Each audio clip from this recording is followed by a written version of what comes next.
আপনি কি ভাবছেন আপনার জীবনে শুধু দুঃখ, আপনার জীবনে শুধু কষ্ট?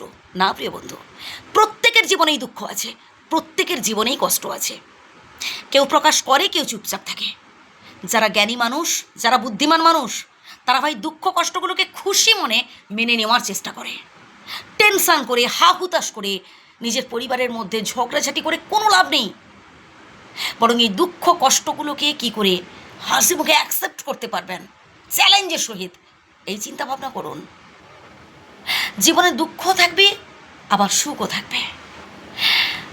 আচ্ছা, কখনো দেখেছেন কি 24টা ঘন্টা পুরোটাই দিন হয়েছে, কিংবা 24টা ঘন্টা পুরোটাই রাত হয়েছে?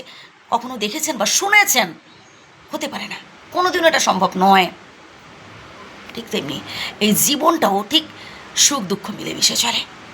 যত বেশি আপনি দুঃখ কষ্টগুলোকে খুশি মনে গ্রহণ করতে পারবেন, তত বেশি আসলেই আপনি জীবনে সুখী হতে পারবেন।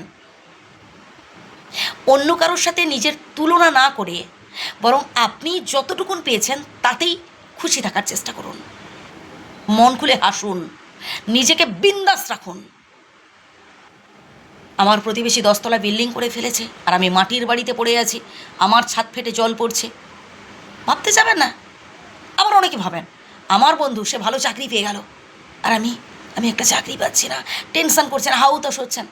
আরে ভাই, আপনাকেও চেষ্টা করতে হবে, চাকরি পাওয়ার চেষ্টা করতে হবে, এর জন্য কঠোর পরিশ্রম করতে হবে, লড়াই করতে হবে ভাই। সফলতা এতটাও সহজ নয় যে আপনি হাত বাড়িয়ে দিলে পেয়ে যাবেন।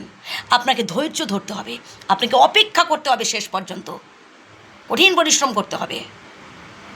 অযথা আলিয়ার পেছনে না ছুটে বাস্তবটা বুঝুন, বুঝলেন?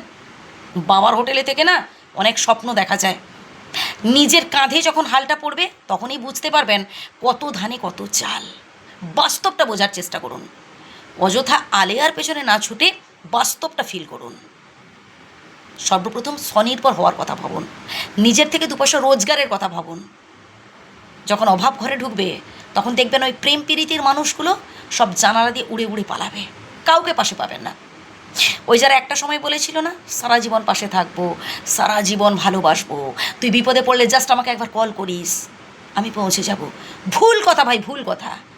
কঠিন পরিস্থিতিতে পড়লে বুঝতে পারবেন আসলেই কে বা কারা আপনার শুভাকাঙ্ক্ষী। যারা প্রিয়জন হয় তারা কোনোদিনও ছেড়ে যায় না, হাজার ঝগড়াঝাটি মানবিমানের পরও কিন্তু তারা থেকে যায়।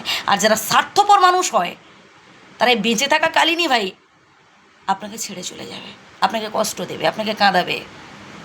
ভালো থাকবেন। যে কথাগুলো বললাম আবারও প্রথম থেকে শুনুন, আশা করি উপকৃত হবেন। আমি চাই আপনি জীবনে ভালো কিছু অ্যাচিভ করুন, তাই কথাগুলো বলছি।